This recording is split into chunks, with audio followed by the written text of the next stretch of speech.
Real quick before we get into today's video, just want to thank the people over on Patreon who have taken the time out to help support the channel, and just got to say thank you so much from the bottom of my heart for your support. Once I start offering memberships and figure out what to offer for memberships on this channel, I'll start adding the names of YouTube members as well. So with that being said, let's go ahead and get into the review. Yo, what's going on everybody? It's your boy Naruto Explained here, bringing you guys a review for Boruto episode 182. And now that episode 182 is done in the books, we got a lot to talk about, but I have a question for you guys down in the comment section. So I've actually changed out my microphone for this review, and I want to know down in the comment section below, let me know what the audio quality is like. I'm actually using a microphone I used way back on Kryptonian Saiyan just before it got shut down. So let me know down in the comment section what you guys think about the microphone quality, because I didn't actually get a chance to use this microphone for too long. So any feedback you can give me would be directly appreciated. So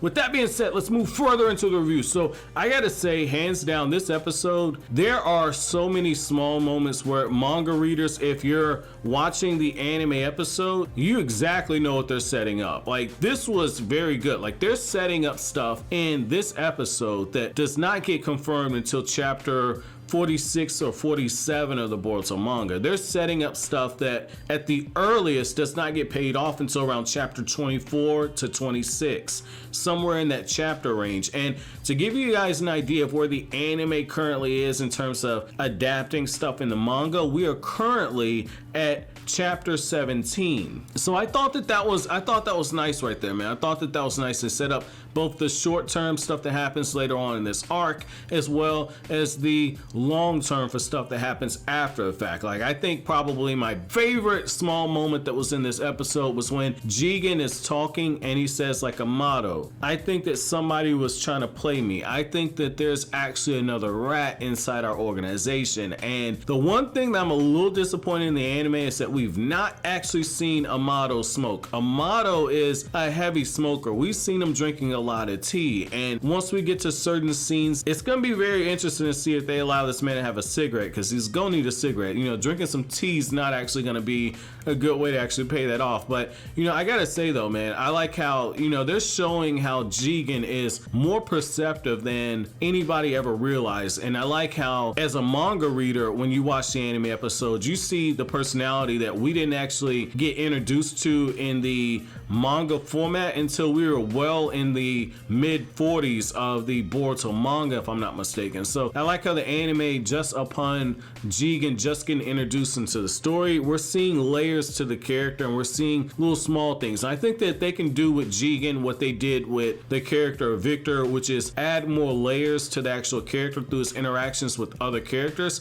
I think the anime can do something really good with this. So the other thing though that was very interesting to me is the fact that in this episode they also clear up a bit of the timeline issues, because a lot of people overlook the fact that, like, when you get into the Naruto Gaiden adaptation, which was when Sarada goes out to look for Sasuke, that was 14 years after the Fourth Great Ninja War, and the versus Momoshiki arc is 15 years. The translations threw a lot of people off, and so I like how the anime took the line that was in the actual manga and they directly clear up that 1 year has passed since the versus Momoshiki arc. And so that kind of shows you how badly Boruto was scarred from what happened at the Chunin Exams, because a whole year has passed since then. Now, how do I know it's been a year? Because Al says it's been 16 years since he's had real combat. He's been inactive since the Ten Tails Bijudama shot off after him. I know someone's like, well, what if he was talking about before that? So you can go to the 5 Kage summit that happened weeks before the Bijudama got shot off at the Shinobi HQ that was in the Hidden Cloud Village. So moving elsewhere into the episode, I thought that they did a good job as far as letting us know just how scorned Boruto feels with ninja weapons tech, and this is going to be a key theme when it comes to this arc. And I like how Sarada breaks it down for him very good. Sarada says like, hey, you know, it really depends on how you use this type of stuff. You play video games all the time. that uses science. This is no different. Sarada's looking at it from more of a practical way. You actually see in Sarada in this moment, you see that she has elements that would make her a good Kage. After she gets an opportunity to kind of steer Boruto back on the right track, she tells him like, hey, you really shouldn't be that open with people that you just met. And so I thought that was nice. I thought that was nice. That's also just kind of showing that like the Sasuke in Sarada is starting to come out a little bit. Like she's looking at Ao and she's like, wait a second, this don't make any sense right here. You know, he seems like a nice guy, but he also used to be a ninja. I don't necessarily know if I trust him enough for Boruto to be that open. So I thought that that was kind of cool right there. I also like how they directly reference the rehabilitation that Ao went through after the 4th Great Ninja War. And so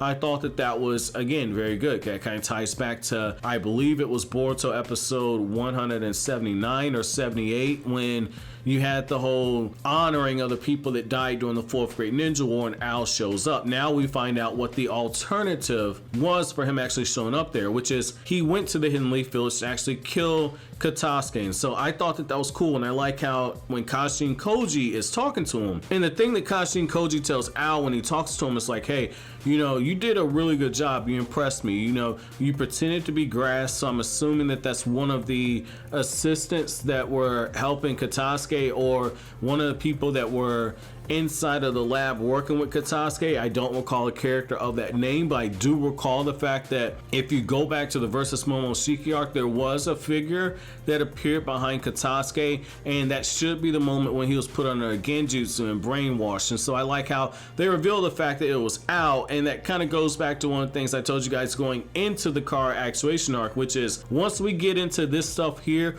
you're gonna see that the car organization has had their fingertips and stuff going as far back as just before the Versus Momoshiki arc. And so I like that they're setting all that stuff up right there.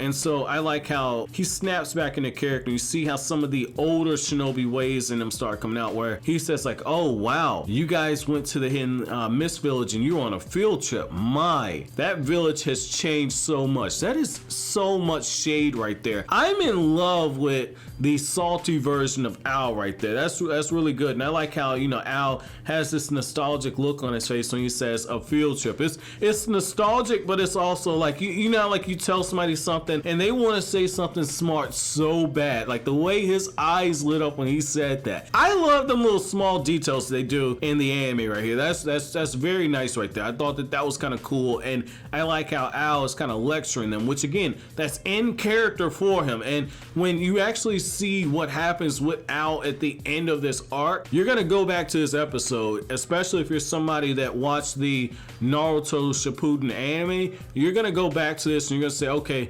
this is a key moment right here. So I like that they kind of set that stuff up, because he's talking about how he was a shinobi for a long time, and so I love that little moment right there. That's very, very nice. It's an important moment right there. I also like how Ao, if you missed it, if you blinked, you missed it, how the dude, after he gets his wrist fixed, he immediately snatches the screwdriver out of Katasuke's hand and he places it to Boruto's neck before Boruto can even react to it, which kind of goes back to one of the things that Sarada's telling, like, hey, you really shouldn't be that open with people that you just meet. And the thing you see with Boruto is that Boruto's like, oh, he looks like a nice guy. He's kind of just going off his instincts. That's actually something that he inherits from his father. But the thing that you see is that there's a difference. Ao was somebody that was fighting against Shisui Uchiha. Ao has seen real combat experience. Boruto and them really just got their first real taste of life or death combat experience once they started fighting Deepa,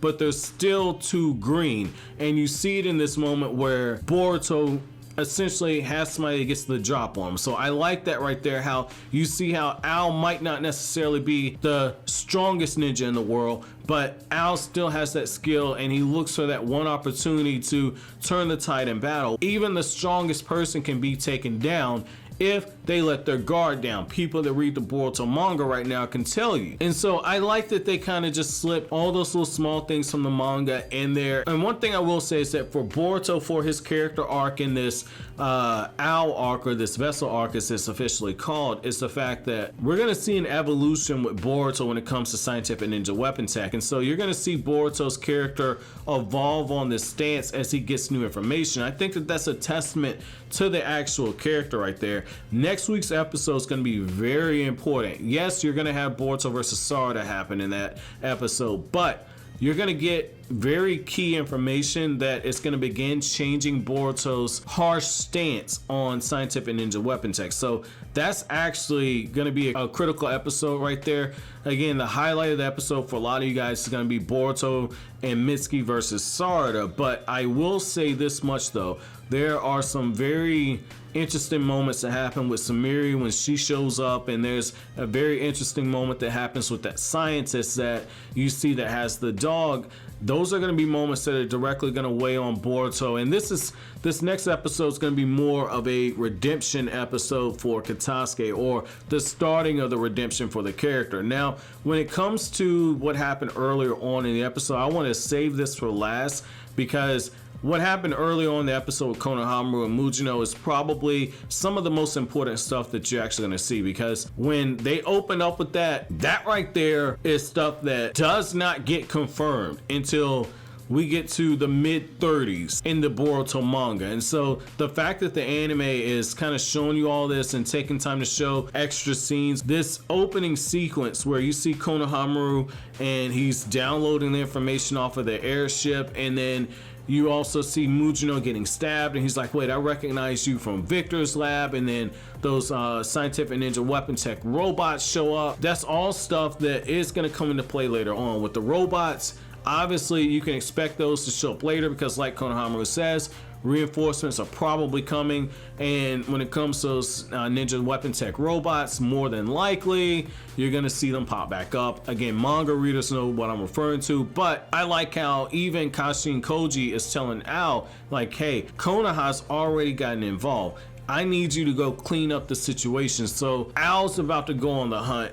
Konohamaru is having to take care of a very wounded Mujino. That intel that he has is extremely valuable. Again, it directly sets up stuff that happens later on in the arc that precedes, in the arc that happens after this one. So that's very important, because the Boruto manga arcs, they directly flow into each other in terms of you have a big event that happens at the end of this arc, and then you have all the stuff that's being set up in this episode. It directly starts running right into your face immediately after the end of this arc. So they're doing some very good pacing here. That scene with Konohamaru goes directly back to what Jigen says, so he says that somebody else has betrayed me, I need to know who it is. And so I think that overall this was a good episode. It was definitely Easter egg packed, and this was pretty good pacing, because they basically crammed in about 40 pages, which is a Boruto manga chapter. They crammed in about 40 pages of content. I might be a little mistaken on that, but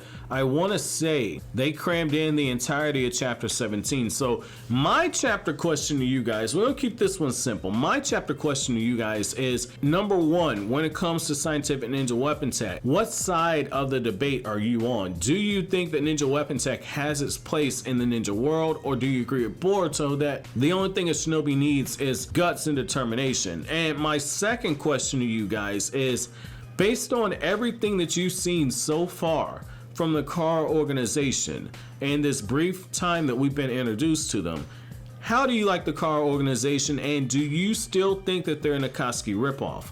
Let me know down in the comment section below. But as always, guys, if you like anything I had to say, don't forget to comment, rate, subscribe, and share. Thank you so much for watching until the end. Have an awesome day, guys.